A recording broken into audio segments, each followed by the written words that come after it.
You are listening to the Unleashed and Aligned podcast, where we strip away the noise, unleash our truth, and align with our highest self. I'm your host, Coach Felicia, a life coach, energy guide, and your biggest believer. Now let's dive into today's episode. Welcome to the Unleashed and Aligned podcast. I am here with the lovely Samantha Bell.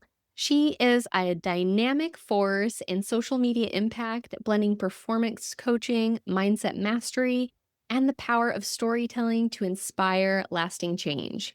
Whether it's helping individuals navigate abundance, confidence, and work-life balance, or uplifting communities through her signature edutainment approach, she goes beyond motivation and she sparks action. From sharing the stage with industry leaders to delivering powerful performances that heal, uplift, and energize, Samantha Bell is not just a speaker, she's a movement. Welcome to the podcast, Samantha. Thank you so much, Felicia. I'm so glad to be here. Yes. Tell us a little bit about yourself before we dive into all of the fun questions. Yes. So I am a millennial living in Arizona. I was born in North Carolina, so I can turn the accent if I need to. Um, and I do specialize in motivational keynote experiences. So I am a speaker and a coach, as well as performer. And so my motivational keynote experiences, as mentioned in the bio, are an edutainment premise. And so my presentations are blending the neuroscience of live music with the power of the spoken word. Oh, I love that. That sounds so amazing. So do you do that online or is it in person? And both. So I do both virtually and in person. However, when I do it virtually, the format will change a little bit, just making sure that the tech is happening and on the right area. So usually the keynotes are more just spoken online. And when I host and do things with events virtually, it's from that realm. And then in person, we get to break out Oh, fun. the whole shebang. Oh my gosh, that sounds like so much fun. So let's dive into some of the questions that I have for you. The first one being, when did you realize you were playing small or holding yourself back? Oh, my Lanta. So I was born on a Monday. I'm just kidding.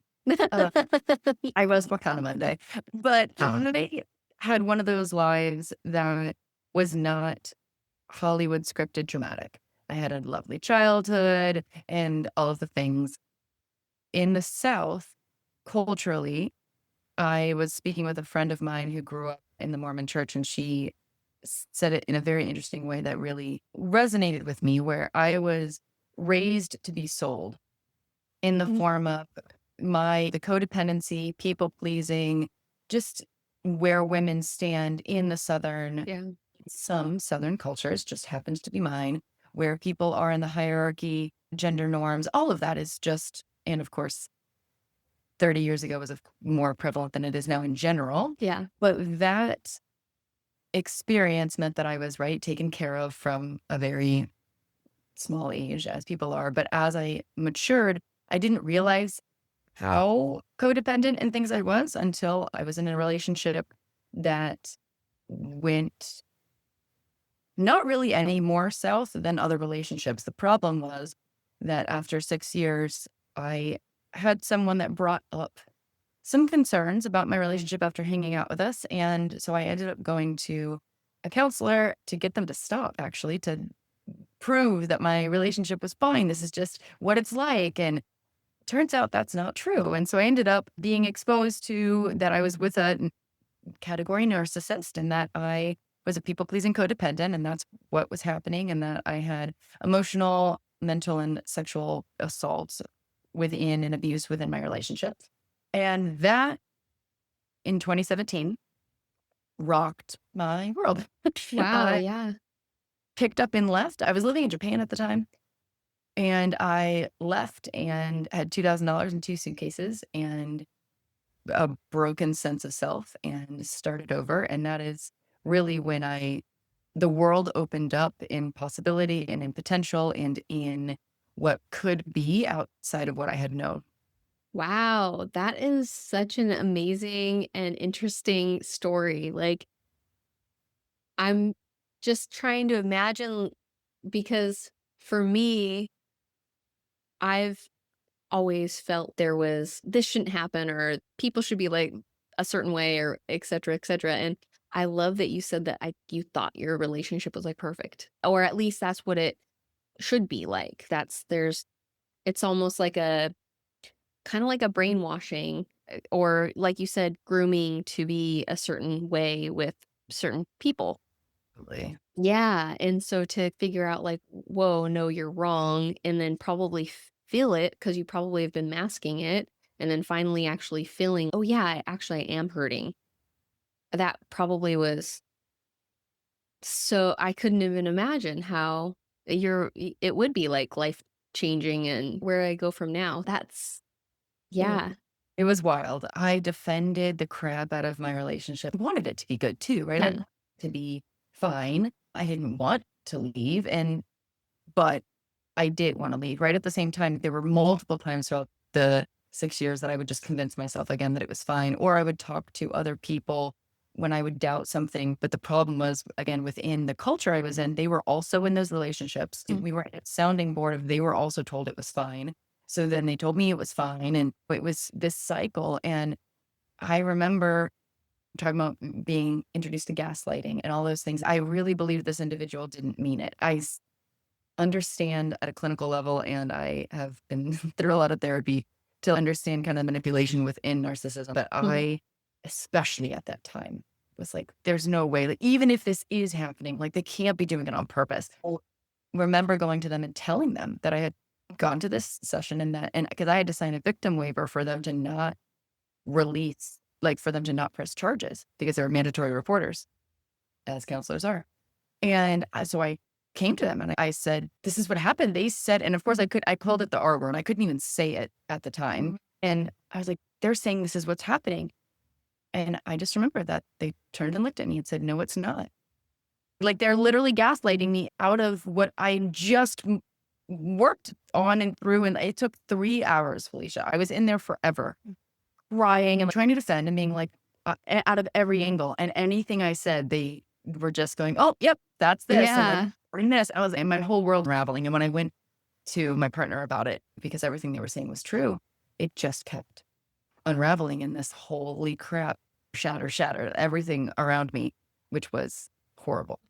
I think that I'm a firm believer. I know some people hate it when people say that, but I do believe everything happens for a reason. And I think that we're all here to learn certain lessons. And I think what an amazing experience and a horrible experience, but to be able to relate to people the way that you can and the situations that you can, and to speak to a story of like such empowerment and changing your life around, like that to me is mind blowing, amazing. Because there's a lot of people that are stuck in it and probably won't get out of it.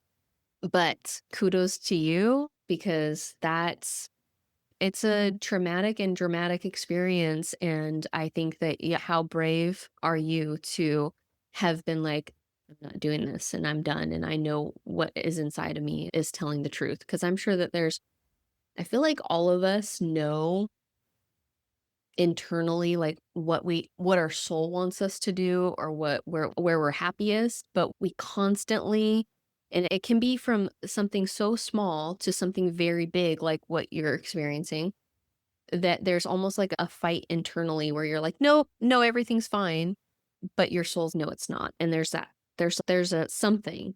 And I think that's why it's hard for a lot of us to make decisions and to really hone in on who we really are because we're scared of what that looks like because our whole life might turn upside down like it sounds like what happened with you, and you were brave enough to be like, no, I'm stepping into this and this is my truth. So I applaud you for that. That's amazing, and thank you so much for sharing that story. Thanks for listening. It isn't my favorite one to share. I still feel a lot of like defense. It's still not a story that I feel fully confident as a storyteller telling. I speak on resilience is one of my topics, my signature topic, and I choose another in comparison, completely irrelevant and small thing. But it was still a big thing for me at the time, right? After the worst thing that's ever happened to me in my life. After that, life still happened. And so being able to intentionally choose other stories to speak on and not this one has also spoken to my beliefs and wanting to be unleashed, and even coming on this podcast and figuring out, knowing that, of course, we're going to talk about something is going to come up. Am I going to say versus not?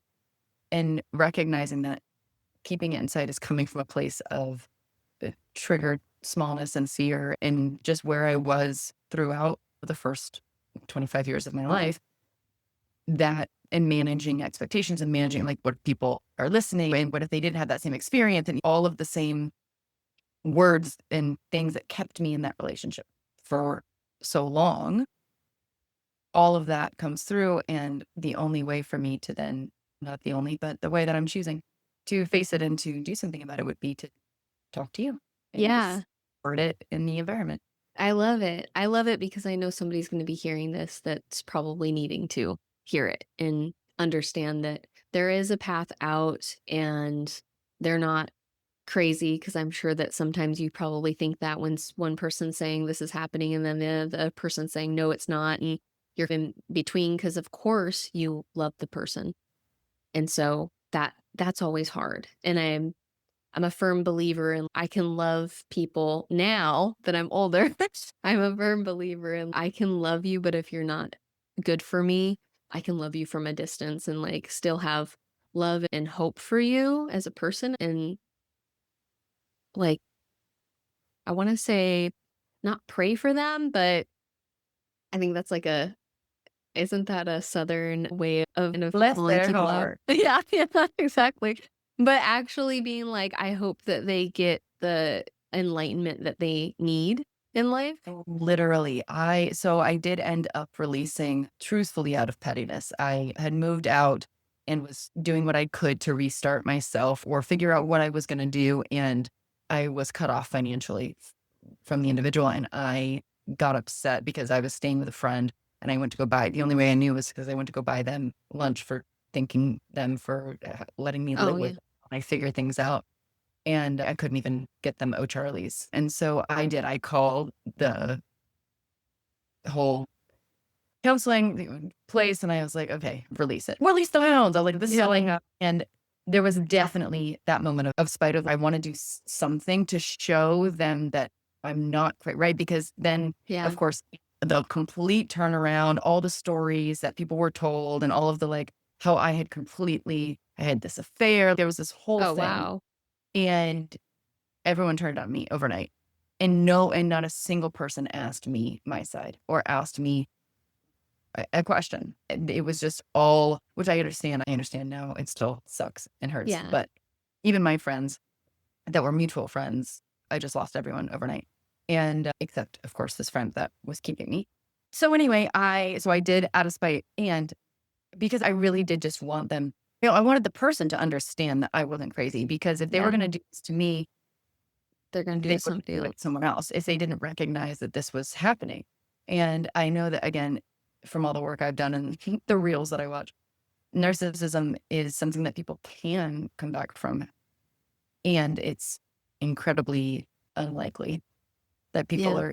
that narcissists are going to recognize and do that. And so I did, at the end of the day, really hope, though, that they did not. I don't think. I don't know. I don't keep up with them. But I hope that something happened where they just had, or somebody said something where they're like, maybe, or maybe with all the reels and social media now, this is not what we were talking about 10 years. Right. For And sure. so hopefully somebody saw something and was like, Yeah. I remember I worked at this massage place and there was a lady that would always come in, and I did this thing called cryotherapy, so I wasn't a massage mm, therapist, but I was working on her, and I could literally feel her heartbeat in her stomach, mm, and she had gotten a text message, and I was like, "Are you okay?" And she was like, "Yeah, I'm fine." I'm like, "Are you sure?" And she said, "Oh, it's my ex-husband, he's a narcissist, and he just, like, it freaks me out every time he texts me because I don't know what's gonna happen, and I try to keep the calm because we have a kid together, and I felt so bad for her because of the things I knew a little bit about narcissism, but I feel like I got educated a lot more on what people go through and what the signs are. And I was like, "Oh my gosh, it's hard." Like, I can imagine how hard it would be to be in a relationship with somebody like that. But I also do think that there's people here, and I hope that everybody evolves to their best and highest potential. And I do think that some people are meant to stay stuck to help people like you, people that come into contact with these individuals that are supposed to learn some type of experience and like empowerment and become uplifted from it. I think it was Caroline Myss that said that our souls think of it as a splintered mirror, and these little splinters of this mirror go into different individuals and different journeys in our life. Our soul is here to collect those pieces and become more whole. And so within those people and those encounters or the people that trigger us the most, they're best learners. And we are meant to grab that empowerment piece, take our power back, basically, take our energy back, empowerment back from those individuals. And so I think that every time we do, every time you speak up on it, every time you put yourself first in a situation that maybe you wouldn't have before, you're taking that little piece back of your mirror. So I think that everything like that happens for a reason. I think that it's amazing, especially when you can speak on those parts of you that you did take back, because it's so inspiring to people. It really is. And I don't think that people understand how inspiring they are. So I thank you so much for sharing your story and being vulnerable about that. And I think that if you decide to share it more often in different events, I think that you're going to find it going to be very inspiring for all the people that are around. My next question is, what did you have to let go of in order to become more of who you are today? Just a lot of judgment that I both took on, because of course I took it on, we don't judge naturally. So judgment that I had taken on, cultural appropriation, things that I had decided was going to serve me in my life for whatever reason. There was a lot of that letting go and adjusting and shifting and choosing something different. If you could put, and I don't even know if you can do this, and this is just my weird brain, but if you could put an amount of time on it, how long do you think it took you to realize what you actually liked and believed and valued? And I Mm. think we're always continuously learning that, but from a place of, I feel like, and maybe I'm wrong, but it seems like a complete change. I could imagine that it's like you're starting from a clean slate. Yeah, but a really dirty slate. Yeah. Slate, yeah, for sure. But yeah, and that was the big things is people kept telling me that I needed to forgive them. And I said, I don't have an issue with that. That's not the problem. I'm not mad at them. I'm mad at me. How could I do this? How could I let this happen? How could I be in this situation? Like, how could I have not seen how it was all this beat down and inner turmoil and all of that within myself because I still was of the fact that there's nothing to forgive because I didn't think they were doing it on purpose. It was just situations. We weren't compatible. Whatever. And then obviously I have since then continued to be bombarded with evidence and contrary to that, right? Where there is intention and there is all of that. But for me at the beginning, I started shifting and adjusting in moments through energy work. So I also have a degree in music therapy, which is where I have the basis for that neuroscience of live music piece of my speaking. And I minor in psychology. So love therapy, think it's great. And I already process out loud. So talk therapy for me had not yet been effective. I not Mm. found it to be any better than just me hanging around. However, after leaving in 2017, I went to a mindset retreat where they were doing NLP. I didn't know that's what it was at the time. They didn't market it as that, but now that I'm trained and certified, that's what it was. And immediately, in the first 15 minutes of being there, and of course, if you can't tell by the way I'm talking, I am a sit in the front, sit in the middle, be very loud kind of gal. And so at this event, I was sitting as front as I could get and in the middle. And in the first 15 minutes, they started talking. It was playing a video talking about how we were going to be able to tune into that voice inside and really listen to it and give it a voice. And what you're talking about with that voice inside, they meant your truth and the alignment and really figuring those things out. Well, Mhm. at that time in my life, the voices inside were not very nice and they were not supporting me. And I was the most unkind to myself I've ever been in this change. And because of course it flipped everything around. So I proceeded to have my first panic attack. Oh, It no. went in the back and I'm sobbing and I didn't stop for the 3 days of that. So it was an incredibly transformational experience, but started within that energy spectrum. And then I did hypnotherapy, certified in that as well. And all of these other energetic subconscious modalities that took incredible strides that I did not experience in talk therapy, which is why I got certified in them, is because I was like, holy crap, this is it. As far as how long, as you said, it's all ever evolving. From the first moment, obviously there were internal shifts happening as I left to Yeah. begin. And I still will have reminders of make sure I do something joyful today and don't busy myself out of thinking or don't because I do make a living doing what I love. People will ask me what I do for fun and I'm like work. Yeah.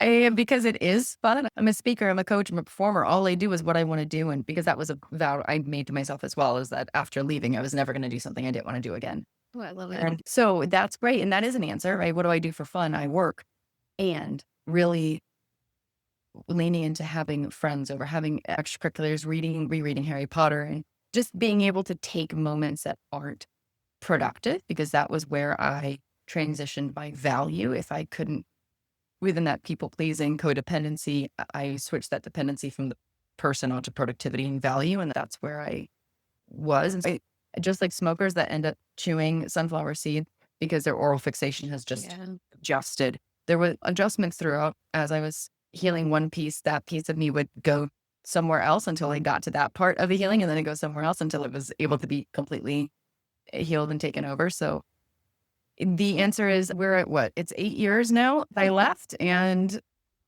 so we're still unraveling, but there have been in a moment, which is my favorite part about all the mindset work when you're doing it from this subconscious level.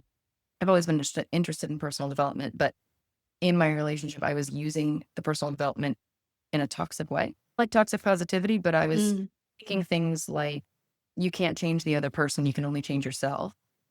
And I was taking that truth and saying, okay, amazing, no problem. That means I'm the issue in the relationship. Oh, I'm broken, and which means I can fix it by myself. And it's okay that they don't want to go to therapy with me. And it's okay that they don't want to do any of the work on themselves because I can fix it. And of course, they were very supportive of me being the problem yeah. and encouraging me to make sure that I went ahead and fixed that for us. So it was all of these things where that's where I got stuck, where I just was defending with anything I could find.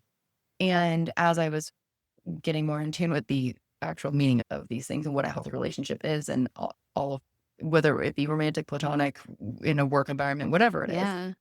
that because of course when I left one narcissist for another, but it just ended up being a boss. Ended up with a boss that was awful, and but not surprising considering that I had left so abruptly. So it's just been a journey, but big moves can be made in a moment, in a split second when energy work is happening. Yeah. I was just curious because going from, I feel like probably not knowing all the things that you want to do because you're revolved around somebody else, I would assume. Maybe like, I was doing so because with the people pleasing side, it was like, as long as they're happy, I can make myself happy. And I'm good with that. I can do what I need to do. So I was performing and which was also hard after leaving is because I did have a pretty cushy, minus the oh, yeah. idiots. It was I was financially taken care of. I was supported when it served them, but wildly supported when it did. Like that they would then use against me later if I didn't want to do something that they wanted to do. They would bring up how they came to a performance or haven't missed a whatever. And I'm going, Len, don't come if you're going to use it. But anyway, Yeah.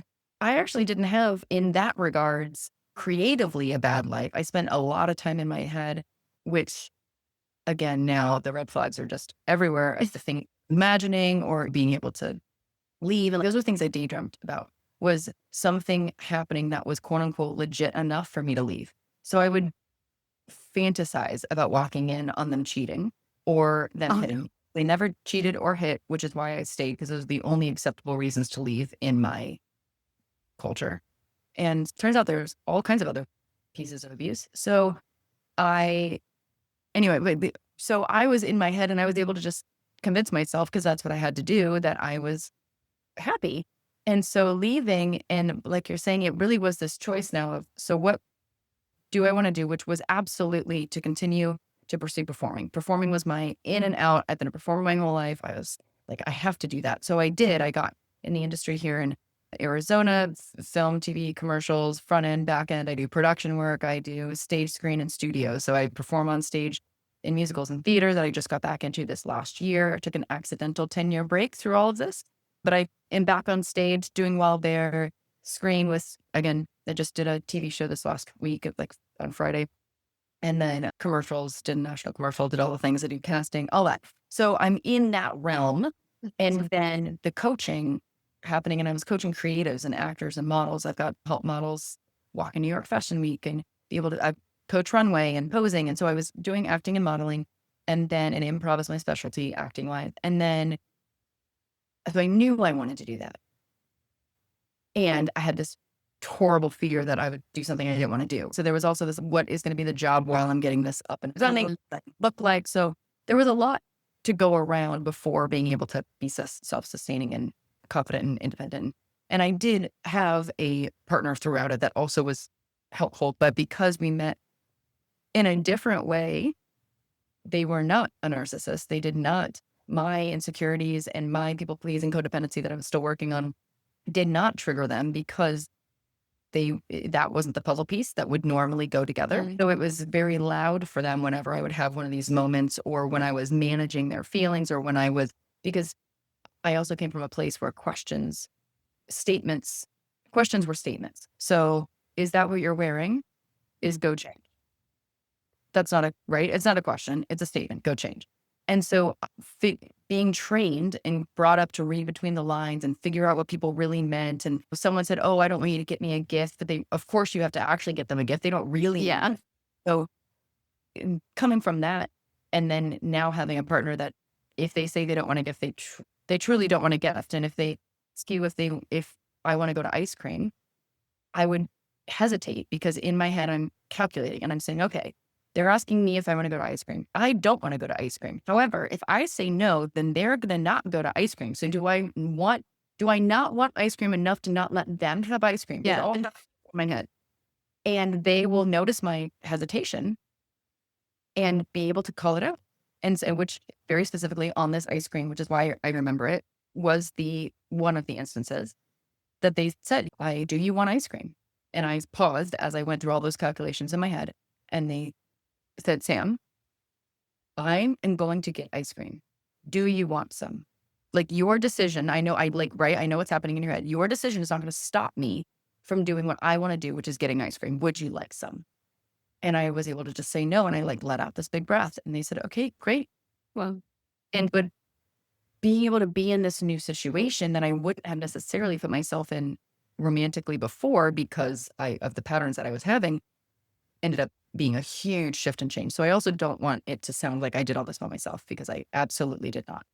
and how amazing that you were able to have somebody in your life that could see that and help with that. Because I think that's one thing that I've always disliked when I was younger. I don't do it more now, because I think when we're in our I think most of us, not all of us, some people are really bold and do what they want, but a lot of females in their 20s that I've known have that calculation, or like, I got maybe it's the people pleasing aspect of like women in general, but I've always hated when somebody says something and they don't mean what they say. It drives me crazy.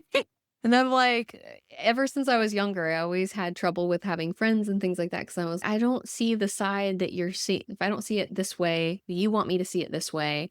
And then if you said you didn't want to have this and I didn't get it for you, and then you're mad at me.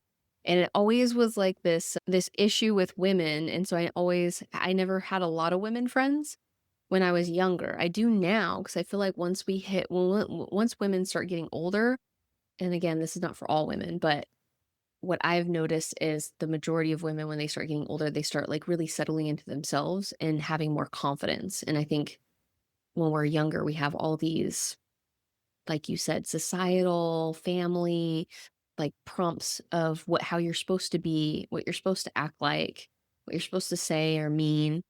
And as we get older, we start having our own, or at least developing what we believe and what we value and all that stuff. And it just enhances the older that we get. Because the older I get, I notice the more I don't really care as much about what other people are thinking, saying, doing in relation to myself. But yeah, I think that's amazing that you found somebody that could like stop you, because I think that is a trap we can get into. And Yeah. That pattern interrupt is so important, which is where the power of coaching comes in. If is having That's why having the coach is so imperative. I don't hire coaches that don't have coaches. And I Mhm. have a coach because I can only see and be aware of what I can see and be aware of. And so in that moment when I'm spiraling, which I don't even know that's what's happening. That's the program that's running. That's the pattern that I've been used to is someone asks a question and I go through making sure that their pain is worth my discomfort or whatever I was Yeah. trying to navigate and do the math, the girl math or the trauma math, really. So while I'm doing trauma math, I don't even realize I'm doing it unless it's brought up to me, which either in the case of my partner or in a coach, during a coaching session while you're talking about things. And this is where talk therapy can be helpful when it is, for me, at least personally. When I coach people, we talk, of course, but we're talking from the place of NLP and psychic alignment and Mhm. what's really going on and subconscious patterns and things like that come out in words that I can pick up on immediately and we can shift it right then and become aware of it. And things always end up, I have a 100% like success rate in revealing things to people when we work together. That's amazing. So do you use hypnosis in your I do. So I have multiple modalities that I use and specialize in depending on what we're talking about and the comfort level of the person. So if someone is not comfortable with hypnosis, then I of course do not use it, but it is my favorite and most, I find after NLP to be the most effective. And it is the most effective even with NLP for that subconscious pattern and reprogramming. And then we can use the NLP for other things, especially discovering I use NLP to discover the pattern and get words to what's going on so that we can then use those phrases in the hypnosis. Okay, okay. That sounds all really amazing, and I can see how you would have such great success because I've worked with a lot of different hypnotherapists in different aspects, and I think that it can be very amazing work if you match with the coach. Of course, that's really important too, I think, for even putting somebody under. Definitely. So what advice would you give to someone trying to find that connection with themselves or trying to figure out like what they truly want or what their soul is desiring and they're feeling in this maybe stuck place? Yeah. My coaching program is called the Fulfillment Experience, both from right inner fulfillment and I work with entrepreneurs as well. So it's also the fulfillment within their businesses.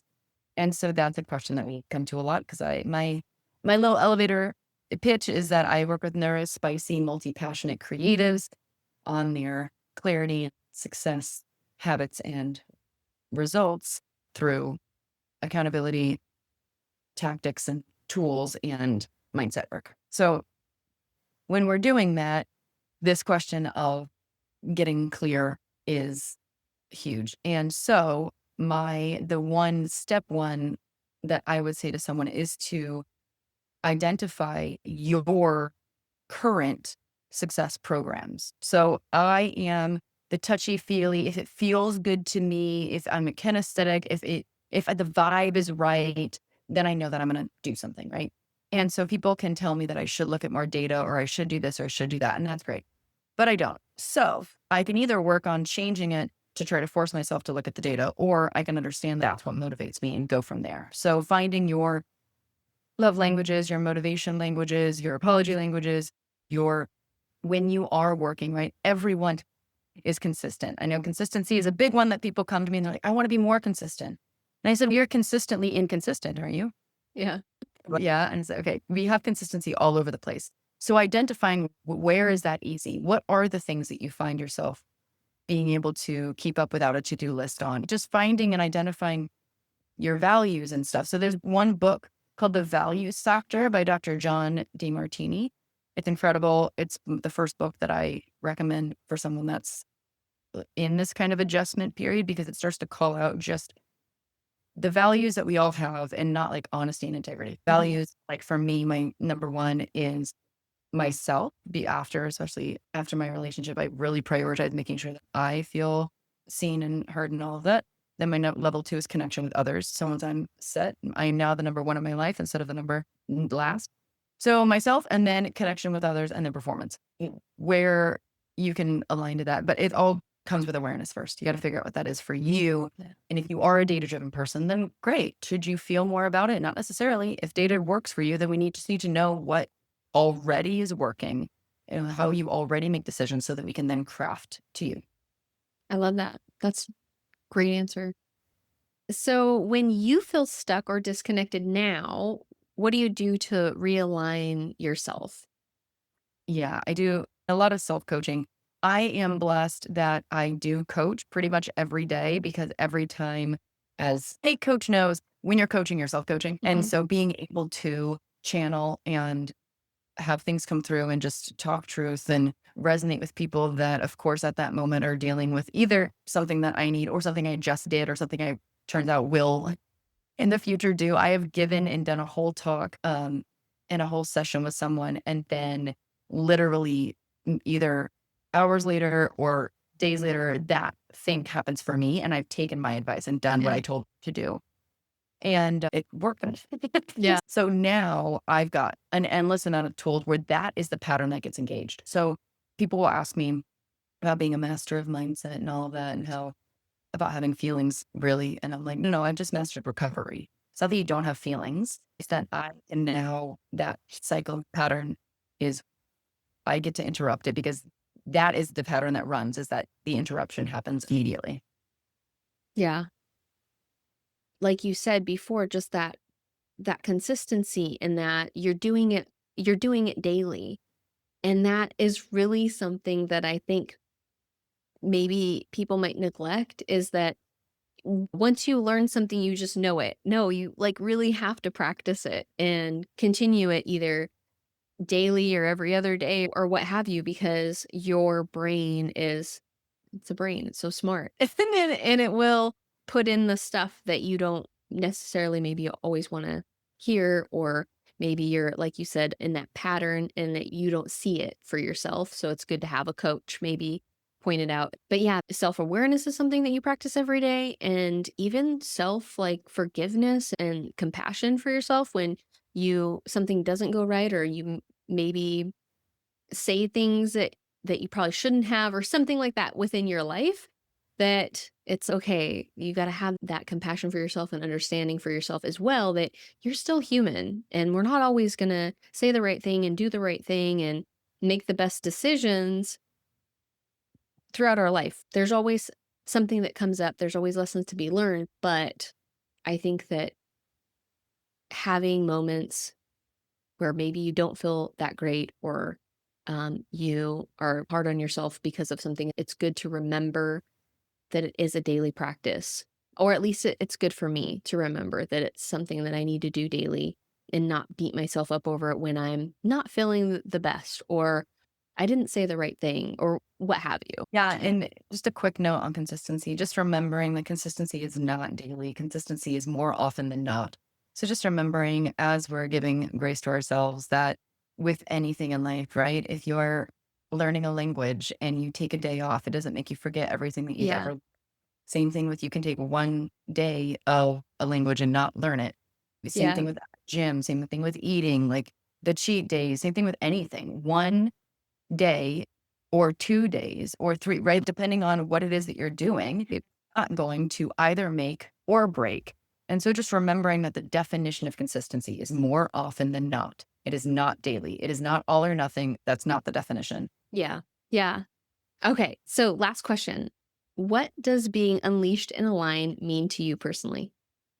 Personally, it means being in my bigness. I was the too loud girl, too much, too all of the things. And so for me, and that is my reminder in my practice is to be in my bigness, whatever that means for that day, either saying what the thing I want to say or standing up for what I want to stand up for, doing what I want to do, whatever, taking that step that's scary. But for me, unleashed and aligned is being in my bigness and as me as I can be in any moment. I love that. Thank you so much for being on my podcast. This has been amazing. Before we go, is there anything last minute that you want to say or anything coming up that you want to let the listeners know? Yeah. So Instagram's the best place to follow me. It's Samantha Bell with an extra E like the princess. So Belle. So it's Samantha Bell on Instagram's the best place. You can DM me there. I might be dropping free something in the show notes to go below and see. Otherwise, my group, The Fulfillment Experience, is open for enrollment. It's $111 a month or 1111 for the year because I got to be all about my numbers. Yeah. And then I've got a retreat. So within the group, we do retreats. And our next one, which at the time of this recording is our first one, is going to be in Tuscany in Italy.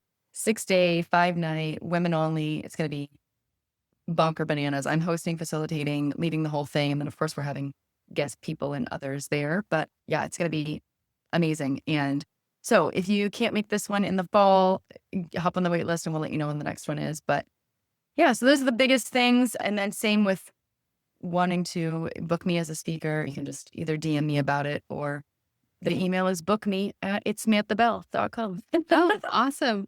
Thank you so much. Your Tuscany retreat sounds magical. So, everybody go check that out. And I can't wait to have you back on the podcast and make sure to check all of the goodies and everything on your page, your Instagram, and your retreats.